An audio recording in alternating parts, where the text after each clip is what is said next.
Admiral James Maverick Anderson stood before the curved wall of holographic displays in NORAD's deep underground command center, his weathered face illuminated by the pulsing red dots of Nexian vessels.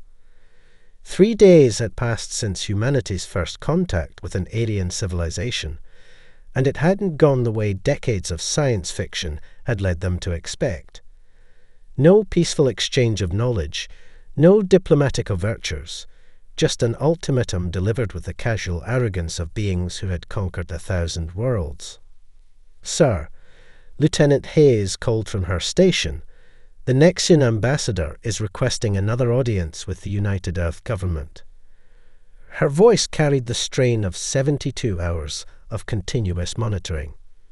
"They're growing impatient for our response." Henderson's lips curved into a slight smile. Let them wait. Every hour they spend wondering is another hour we have to prepare. He zoomed in on one of the alien vessels, studying its sleek, almost organic design. Their ships were beautiful, he had to admit, all curved lines and shimmering energy fields, like abstract art given form and function. The door hissed open behind him, and Colonel Sarah Martinez strode in, tablet in hand. "Latest intel from the probe we sent past their fleet, sir. You're going to want to see this."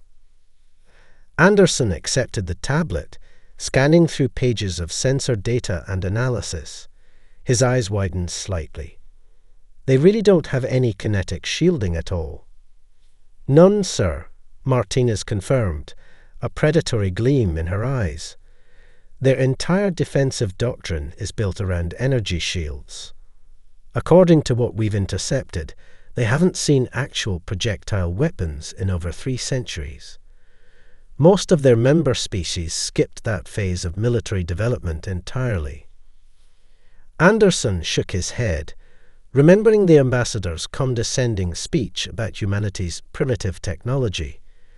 The aliens had seemed genuinely amused that humans still used nuclear fission and chemical rockets, that they hadn't yet mastered antimatter containment or quantum field manipulation. "Status of Operation Solar Shield?" he asked, pulling up another display showing the asteroid belt. "Right on schedule," Martinez replied. "The last stealth platforms are in position. 3,000 kinetic kill vehicles, 800 EMP generators, and enough nuclear pulse mines to turn the belt into a shooting gallery, all invisible to their sensors." She paused. "They still think we're defenseless, sir. Their communications are full of jokes about how humanity doesn't even have a proper defense fleet." Anderson walked to the central tactical display, where a real-time map showed humanity's hidden assets throughout the solar system. Weapon platforms disguised as mining equipment. Converted cargo ships carrying planet cracker warheads. Swarms of microsatellites waiting in the shadow of Mars. 2 centuries of Cold Wars and near misses had taught humanity to hide its teeth until the perfect moment. "Have you seen their combat footage, Sarah?" he asked quietly. "From their other conquests?" "Yes, sir. Standard energy weapon exchanges at medium range. Lots of fancy shield geometries and beam weapons. Almost like watching a dance." She frowned. "They've never faced anything like what we're about to hit them with." "That's because they've forgotten something fundamental about warfare." Anderson touched the display, highlighting the approaching Nexian fleet. "Technology doesn't win wars. Innovation does. Adaptability does. The willingness to do whatever it takes. That's what wins wars." A new alert flashed across the screens. The Nexian ambassador was broadcasting again, their translator struggling to convey the mix of contempt and false benevolence in the alien's voice. "Your silence only delays the inevitable. Submit to integration into the Empire, and we will guide your species into a new age of enlightenment. Resist, and we will take what we want by force. You have 24 hours to provide your answer." Anderson's smile grew wider. "Lieutenant Hayes, send them a response." "Sir." "Tell them humanity respectfully declines their offer." He turned to face his crew, his voice carrying the weight of 200 years of preparation for this very moment. "And then initiate Operation Solar Shield. It's time to show these aliens why Earth never managed to achieve lasting peace. We were too busy preparing for war." The Nexian ambassador's hologram towered over the United Earth Government Assembly, its crystalline, form-refracting light in patterns meant to inspire awe. Anderson watched from the back of the chamber, dressed in his formal blues, as humanity's would-be conqueror detailed the gifts of submission. "Your species will benefit immensely from Imperial guidance," the alien's translated voice echoed through the chamber. "Already, we see countless inefficiencies in your civilization. These primitive nuclear reactors, these crude projectile weapons, these wasteful mining operations in your asteroid belt." Anderson's secure comm buzzed. Martinez's voice came through his neural implant. "Sir, Operation Solar Shield is at 98% activation. You should see what these babies can do." "Show me." Anderson subvocalized, and a tactical overlay appeared in his augmented vision. Throughout the asteroid belt, thousands of seemingly dormant mining platforms were coming alive. Each one had been built under the guise of routine asteroid exploitation, their true nature hidden even from most of Earth's population. The first platform's metamorphosis took his breath away. Layers of fake rock and debris fell away, revealing sleek weapon systems that Earth's finest engineers had spent decades perfecting. Railguns capable of accelerating chunks of metal to relativistic speeds. EMP generators that could fry systems through energy shields. Nuclear pulse drives that could propel platforms into kamikaze runs with the force of a small sun. "Your species still fights among itself," the ambassador continued, oblivious to the arsenal awakening above. "The Empire will bring peace, order. How many ships do they have in scanner range?" Anderson interrupted through his comm. 218, sir," Martinez replied. "They're holding position just past lunar orbit, believing their energy shields make them invulnerable. Their arrogance is almost cute." Anderson allowed himself a small smile as the ambassador droned on about humanity's technological inadequacies. The aliens had completely misread Earth's military development. They saw the visible signs of what they considered an adolescent species: chemical rockets, kinetic weapons, and nuclear power. What they missed was the devastating efficiency humanity had achieved with these primitive tools. "Platforms 3 through 1200 report ready," Martinez updated. "Sir, you should see their targeting solutions. The boys in R and D really outdid themselves. These platforms don't just shoot.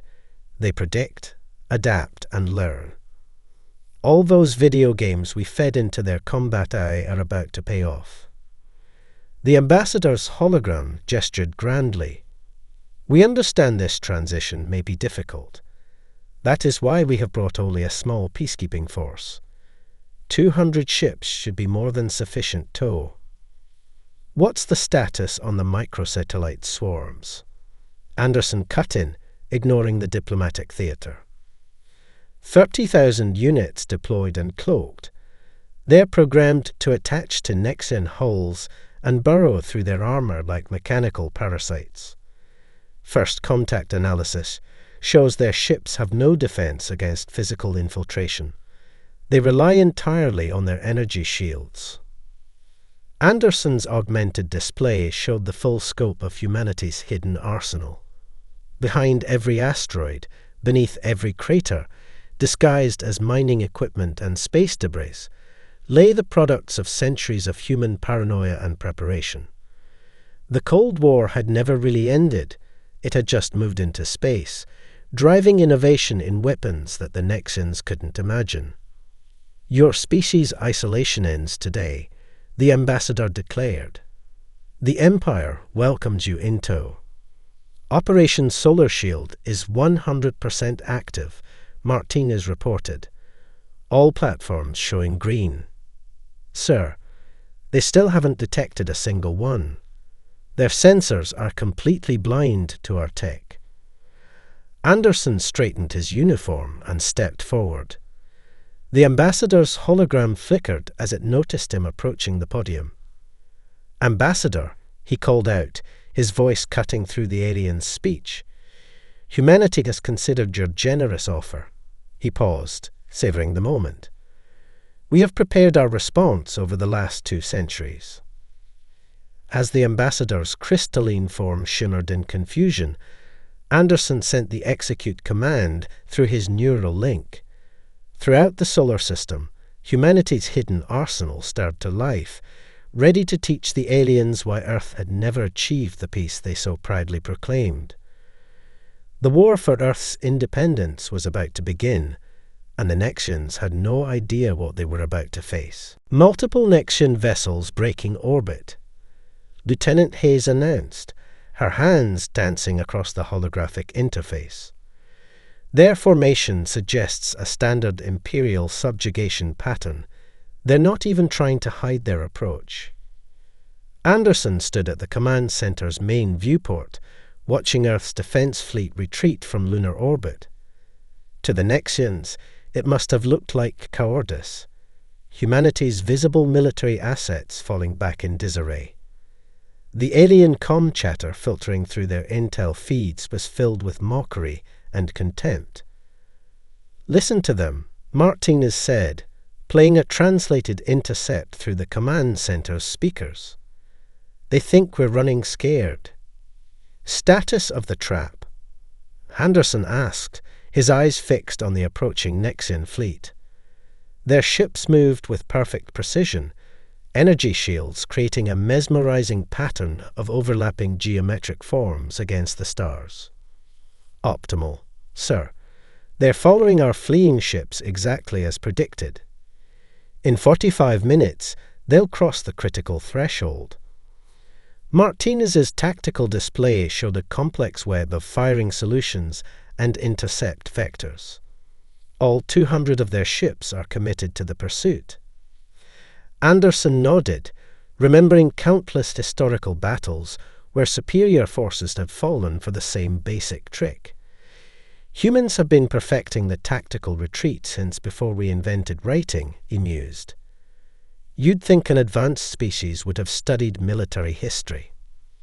The minutes ticked by as Earth's ragtag fleet led the Nexians deeper into the killing zone. Anderson watched the alien vessel's formation, beautiful, textbook perfect, and utterly predictable. They hadn't even bothered to send out scout ships. "Sir," Hayes called out, "we're picking up transmissions from their command ship to Earth. They're—" She paused, listening to the translation. "They're broadcasting their victory speech already, talking about how humanity's cowardice proves we need their guidance." Anderson allowed himself a grim smile. "Time to threshold." 5 minutes, sir. All platforms are armed and tracking. Kinetic kill vehicles are loaded. EMP generators spooled up. Nuclear pulse mines armed." Martinez's voice carried an edge of anticipation. "Permission to execute on your order." The command center fell silent as the Nexian fleet approached the invisible line that would seal their fate. On the tactical display, their ships appeared as a perfect arrowhead formation, slicing through space with the confidence of conquerors who had never known defeat. 3 minutes to threshold, Hayes announced. Nexian command ship is broadcasting surrender terms. Sir, they're not even watching their sensor feeds anymore. They're completely focused on their victory ceremony. Anderson thought of all the empires throughout Earth's history that had fallen to the same fatal flaw. the assumption that technological superiority guaranteed victory. The Nexians had better ships, better shields, better energy weapons, and not a single original tactical thought among them. 1 minute, Martinez called out. The tension in the command center was palpable. Anderson keyed his Neuralink, connecting to every hidden platform and weapon system scattered throughout the asteroid belt. When he spoke, his words reached every human commander and AI system waiting in the darkness of space. All units, this is Admiral Anderson.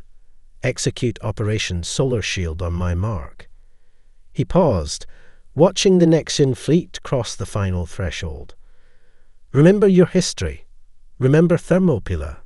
Remember Agincourt. Remember every battle where the superior force learned that technology means nothing without the will and wisdom to use it. The Nexian fleet reached the perfect position, their ships arranged in a formation that would look beautiful in their victory holos. Not a single alien sensor detected the thousands of weapons platforms powering up around them. All units, Anderson commanded, his voice carrying 2 centuries of human preparation, weapons-free. Show these aliens why humanity never found peace among the stars. We were too busy preparing for war. The asteroid belt erupted with light as humanity's hidden arsenal revealed itself. The trap was sprung, and the real battle for Earth was about to begin. As the first wave of kinetic kill vehicles streaked toward their targets, Anderson thought of all the war games, all the simulations, all the generations of soldiers and scientists who had prepared for this moment. The Nexians were about to learn that humanity's greatest weapon wasn't their technology, it was their experience with war itself. The first kinetic kill vehicle struck a Nexian cruiser at 0.15 C, converting the primitive chunk of tungsten into pure energy. The alien vessel's energy shields, designed to deflect plasma and laser fire, might as well have been tissue paper.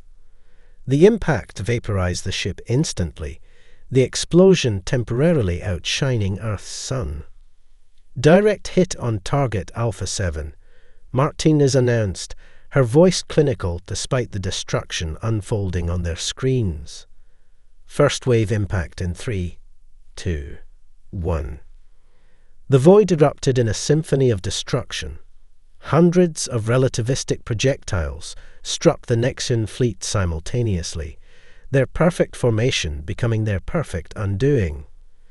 Ships that had conquered 1,000 worlds vanished in microseconds, their advanced shields useless against the basic physics of mass times acceleration. Multiple Nexian distress calls, Hayes reported, her hands flying across her console. They're asking what's happening. Their sensors still can't identify our weapons platforms. Anderson watched the tactical display as the first wave of their attack unfolded. Launch second wave. Activate EMP generators. The asteroid belt pulsed with invisible energy as electromagnetic weapons powered up. The Nexians, finally breaking their pristine formation, tried to raise additional shields. But their sophisticated systems, dependent on delicate quantum field manipulators, were defenseless against the brute force of concentrated electromagnetic pulses. 67 confirmed kills, Martinez updated. Nexian fleet is attempting to regroup, sir. They're transmitting in the clear. Their encryption systems are fried. Play it, Anderson ordered. The command center filled with panicked alien voices, their translations overlapping. Shields ineffective. Unknown weapon type. Cannot detect point of origin. Request immediate tactical update. They're trying to establish a chain of command, Hayes noted. Their entire command structure is scrambling to adapt. Anderson nodded grimly. Launch the swarms. Throughout the battlefield, clouds of microsatellites activated, their stealth systems dropping to reveal swarms of tiny, weaponized machines. Each one was barely larger than a human fist, powered by miniaturized nuclear batteries, technology the Nexians had dismissed as obsolete. "This is for looking down on Earth's primitive technology," Anderson muttered as the swarms engaged. The microsatellites swarmed the remaining Nexian vessels like mechanical locusts, attaching to their hulls and beginning to burrow through. The aliens' energy shields, still struggling to recover from the EMP assault, could do nothing to stop physical objects moving at conventional speeds. "Sir," Martinez called out, excitement breaking through her professional demeanor, "you need to see this intercept. The Nexian commander is reporting to their high command." The alien's translated voice filled the command center. "Impossible. Humans using prohibited warfare techniques. No energy weapons detected. Cannot establish tactical response. Request immediate withdrawal authorization." "Show them what else we learn from our primitive past," Anderson commanded. "Launch the Q-ships." The fleeing human vessels that had led the Nexians into the trap suddenly transformed. Cargo holds split open to reveal weapon systems. Mining lasers reconfigured into point defense arrays. Ships the aliens had dismissed as primitive freighters became weapons of war. "Multiple new contacts on Nexian scanners," Hayes reported. "They're finally detecting our platforms. Sir, their tactical officer is having a breakdown. The translator can barely keep up with their profanity." The battle space had become chaos. Kinetic kill vehicles continued to streak through the void, each impact announcing itself with a flash of nuclear fire.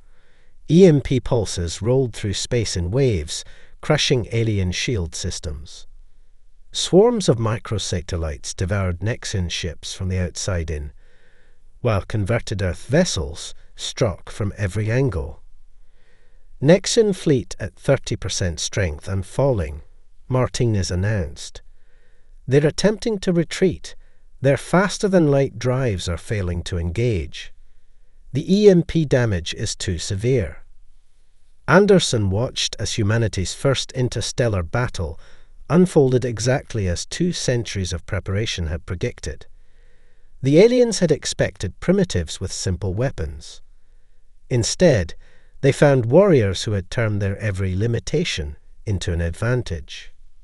"Send word to all commands," Anderson ordered, his voice carrying the weight of history. "Operation Solar Shield is a success. Phase 2 begins now. Let's show these aliens why humanity's path to the stars was paved with weapons of war." "Nexian reinforcements detected," Hayes announced, her voice tense. 300 ships dropping out of FTL at the edge of the solar system. Their energy signatures are different, sir." Anderson studied the tactical display as new hostile markers appeared. The alien vessels were larger, their designs more angular, clearly built for war rather than subjugation. The Nexians were adapting, but not fast enough. They'd modified their shields, Martinez observed, analyzing the sensor data. Triple-layered energy matrices with rotating frequencies. They think they've figured out how to deflect our kinetic weapons. A slight smile crossed Anderson's face. Typical. They're solving the last battle's problem. He keyed his Neuralink, connecting to all command channels. All units, switch to Protocol Echo. Time to show them why humans write so many books about warfare. Throughout the solar system, humanity's hidden arsenal began to transform. Weapon platforms that had launched kinetic kill vehicles now revealed Phase 2 configurations. The surviving Nexian ships, still reeling from the first assault, watched in confusion as their sensors detected massive energy buildups. "Sir," Hayes interrupted, "we're intercepting their tactical communications. Their command structure, They're requesting permission to change formation. The approval process is taking minutes. How long until our units are reconfigured? Anderson asked. Martinez checked her displays. 2 minutes, 17 seconds. The AI combat systems are already gaming out optimal attack patterns based on the new next-gen shield configurations. Anderson nodded, remembering countless war games where adaptation speed meant the difference between victory and defeat. While the next-gens waited for orders, human commanders were already executing their next moves. All platforms show ready, Martinez reported. Permission to execute Protocol Echo. Granted. Let's teach them about combined arms warfare. The transformed weapon platforms struck in perfect coordination. What had been kinetic launch systems now fired clouds of smart metal particles, each spec programmed to resonate at the exact frequency of the next-gen shields. The aliens' sophisticated defenses, designed to stop solid objects, couldn't prevent the microscopic infiltration. First wave penetration successful, Hayes called out. Their shields are. Sir, they're eating through their shields. The smart metal clouds worked like molecular acid, converting the energy from the next-gen shields into more smart metal particles. Each defensive layer they added only gave the weapon more power to consume. Next-gen command requesting emergency tactical review, Martinez reported, unable to hide her satisfaction. Their entire command chain is gridlocked. They can't adapt without consensus from their war council. Anderson watched as the aliens finally abandoned their rigid formations, breaking into smaller groups in a desperate attempt to survive. But humanity's weapons were already changing again, the AI systems predicting and countering each move before the next-gens could execute it. Launch the drone swarms, Anderson commanded. Show them what Earth's video games taught us about unpredictable attack patterns. Thousands of autonomous drones deployed from hidden bays throughout the asteroid belt. Each one operated on a different randomized algorithm, their attack patterns based on decades of gaming theory and chaos mathematics. The next-gens, trained to fight in organized formations, found themselves facing an enemy that moved like a swarm of angry wasps. Sir, Hayes called out, genuine awe in her voice, the next-gen flagship is broadcasting on all frequencies. They're asking how we're commanding our forces without a central control network. Anderson activated the comm system. Send them this response. Humanity doesn't need permission to adapt. We've been practicing warfare since we learned to throw rocks.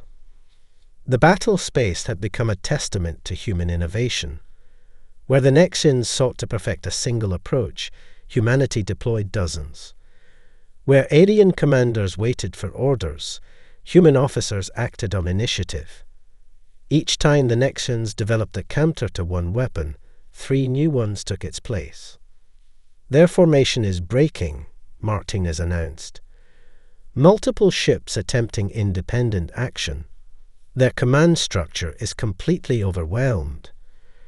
Anderson watched as the mighty next-gen reinforcement fleet dissolved into chaos, unable to cope with an enemy that refused to fight according to their rules. Send word to all commands, he ordered. Begin Operation Thunderbolt. It's time to show them why Earth never achieved lasting peace. We were too busy perfecting the art of war. Multiple FTL signatures detected. Hayes' voice carried an edge of urgency. Sir, it's their main battle fleet. 1,000 ships, including 3 dreadnoughts. Anderson's expression remained unchanged as he studied the massive next-gen armada emerging from hyperspace. The alien vessels dwarfed anything humanity had ever built, their capital ships stretching over 20 kilometers from bow to stern. They're deploying in attack formation Delta, Martinez reported, her hands flying over tactical displays. Those dreadnoughts are carrying enough firepower to glass a continent. Good. Anderson's calm response drew surprised looks from his staff. Time to unveil humanity's real weapons of war. Initiate Operation Thunderbolt. Authorization code. Remember Troy. Throughout the solar system, seemingly innocent mining operations transformed. Massive asteroid processing facilities split apart, revealing their true nature. Each one was a carefully disguised shipyard, hosting humanity's ultimate weapons of war. "Sir," Hayes whispered, "the Trojan fleet is deploying." The first to emerge was the HFY Normandy, a converted mining vessel that could literally consume enemy ships for raw materials, using molecular disassemblers originally designed for asteroid mining. Following it came the HSS Enterprise, bristling with weapons that the Nexians had dismissed as theoretical, quantum vacuum fluctuation cannons powered by primitive fusion reactors. "The Nexians are detecting our ships," Martinez announced. "Their command channels are confused. They can't classify our vessel types. Nothing matches their tactical database." Anderson allowed himself a tight smile. "Launch the Lazarus swarms." From the shadows of Mars' moons, millions of microscopic robots activated. Each one carried a fraction of a larger AA system, designed to infiltrate and subvert enemy computer systems.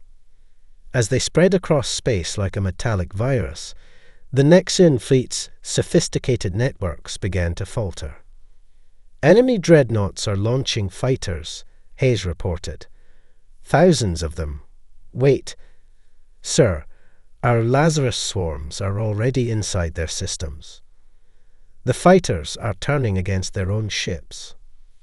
The battle space erupted in beautiful chaos.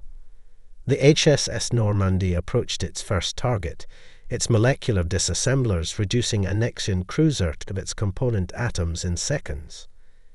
The Enterprise unleashed weapons that turned local space-time into a weapon, creating micro-singularities that crushed alien shields like paper.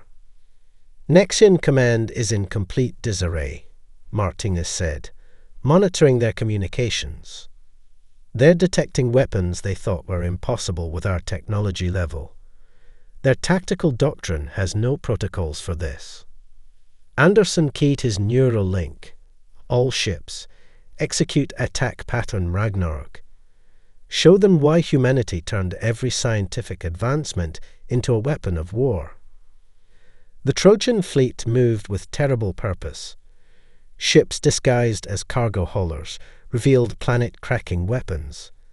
Civilian vessels performed suicide jumps that created artificial gravity wells, trapping Nexian ships in kill zones. Each vessel represented a different aspect of human ingenuity turned toward destruction. "Sir," Hayes called out, "we're receiving a priority transmission from the Nexian flagship. Their admiral is requesting direct communication." On screen, the alien commander's crystalline form appeared, its usual perfect geometry showing signs of stress fractures. "How?" it demanded. "Your species barely mastered fusion power. Your ships still use chemical propulsion. How are you doing this?" Anderson's response was cold. "You looked at our technology and saw primitives. What you should have seen was a species that turned everything, absolutely everything, into a potential weapon. Those primitive mining tools, they're now eating your ships. Those crude chemical rockets, they're delivering weapons that bend space itself." The alien commander's form flickered. "This defies all tactical analysis. Your weapons, your strategies, they're chaotic, unpredictable." "That's because you fight wars like they're ceremonies," Anderson interrupted. "Humanity fights wars like they're wars, and we've had a very, very long time to practice." As if to emphasize his point, The HS Normandy consumed another Nexian vessel, its disassemblers converting the advanced alien technology into raw materials for more weapons. The Enterprise's quantum cannons created a cascade of space-time distortions that shattered an entire enemy battle group. "Your choice, Admiral," Anderson stated. "Retreat now, or learn exactly how many ways humanity has discovered to turn science into warfare." The battle raged on, as the species that had perfected peace faced the species that had perfected war. Multiple Nexian dreadnoughts breaking formation, Hayes reported, her voice hoarse from hours of constant updates. "Their command structure is, Sir, it's completely collapsed. Individual ship captains are requesting independent action." Anderson watched as the mighty Nexian battle fleet fractured like glass. Their perfectly coordinated movements had devolved into chaos as each commander tried to survive the nightmare humanity had unleashed. The tactical display showed the full scope of their disintegration. Ships firing on friendly vessels, formations splitting apart, retreat orders contradicting attack commands. The Lazarus swarms have achieved 90% penetration of their network, Martinez announced. Their combat AI is turning against them. Every countermeasure they attempt just gives our virus more paths to spread. "Execute final protocol," Anderson commanded. Authorization. Achilles heel. Throughout the battlefield, humanity's weapons platforms initiated their ultimate transformation. The HSS Normandy, its holds now full of consumed Nexian technology, began manufacturing autonomous hunter-killer drones using the aliens' own materials. The Enterprise's quantum cannons synchronized with the Lazarus swarms, targeting weak points that the infiltrated A networks revealed. "Sir," Hayes' eyes widened at her displays. "The Nexian flagship, they're broadcasting their tactical database to all ships. They're trying to share combat data to adapt, but they're actually giving us everything," Anderson finished. "Every formation, every protocol, every standard response. Martinez, feed that data to our combat AI immediately." The effect was devastating. Human forces began anticipating Nexian movements before they happened, countering strategies the aliens hadn't even initiated yet. Ships that had survived hours of combat found themselves caught in killing zones designed specifically for their tactical doctrine. "Their remaining dreadnought is attempting to coordinate a final stand," Martinez reported. "They're deploying in the Immortal Phoenix formation. It's supposed to be unstoppable." Anderson's lips curved in a grim smile. "Show them what humanity thinks of unstoppable formations. All ships, execute attack pattern thermopylae." The Trojan fleet moved like a pack of wolves, breaking into smaller units that seemed to operate independently, but were actually following complex chaos theory algorithms. Each group attacked for a different vector, using weapons the Nexians still couldn't classify. The Dreadnought's formation, designed to repel conventional assaults, meant nothing against an enemy that refused to fight conventionally. "We're receiving mass surrender signals," Hayes announced, disbelief evident in her voice. "Individual ship captains are powering down weapons. The Nexian command channel is silent." The massive dreadnought, pride of the Nexian fleet, listed to one side as the Lazarus swarms consumed its control systems.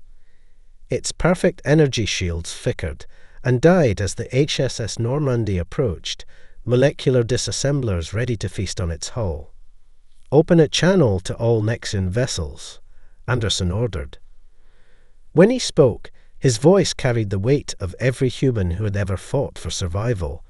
"Your empire thought technology alone made you invincible. You forgot that warfare isn't about having the best weapons. It's about having the will to use anything as a weapon. Every scientific advancement humanity made, every technology we developed, came with one question: how can this be used to defend Earth? The remaining Nexian ships, their proud formations shattered, hung motionless in space. Their mighty battle fleet had been reduced to scattered survivors by an enemy they had dismissed as primitive. "Sir," Martinez said softly, "final casualty reports coming in. We've destroyed or disabled over 800 of their ships. The rest are surrendering. The Nexian Empire's main battle fleet. It's finished." Anderson nodded, watching as human vessels moved to secure their prizes. Each captured ship would be studied, its technology adapted and weaponized. Even in victory, humanity prepared for the next war. "Send word to Earth," he commanded. "Tell them that Operation Thunderbolt is complete, and send one final message to the Nexian High Command. Sir, tell them this. Your empire sought to perfect peace through force. Humanity perfected force itself. Remember this lesson. The species you dismissed as primitive just destroyed the greatest fleet in known space. Not because we had better technology, but because we never forgot how to wage war. The stars seemed to dim as humanity's weapons powered down, leaving the wreckage of an empire's pride floating in the void. The Nexian delegation's crystalline forms seemed diminished as they entered Noraid's conference chamber. Gone was their earlier arrogance, replaced by a rigid formality that barely masked their fear. Anderson sat at the head of the negotiation table, the holograms of Earth's unified command floating behind him. "The Empire has." The lead delegate paused, its crystalline structure flickering with what humans had learned was extreme distress. "The Empire formally acknowledges humanity's right to independence and sovereign space." Martinez, standing at Anderson's right, displayed the tactical summary on the room's main screen. 847 Nexian ships destroyed or captured, their main battle fleet reduced to scattered remnants, and their military doctrine exposed as fundamentally flawed. The cost of underestimating humanity had been astronomical.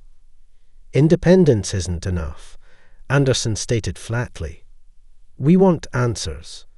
Your empire has conquered 1,000 worlds, yet you never developed the weapons we created. Why?" The lead delegate's form shimmered in what they now recognized as discomfort. "Our civilization. We evolved past such methods. Energy weapons were clean, precise. Your kinetic kill vehicles, your molecular disassemblers, your space-time distortion weapons, they're brutal, unpredictable.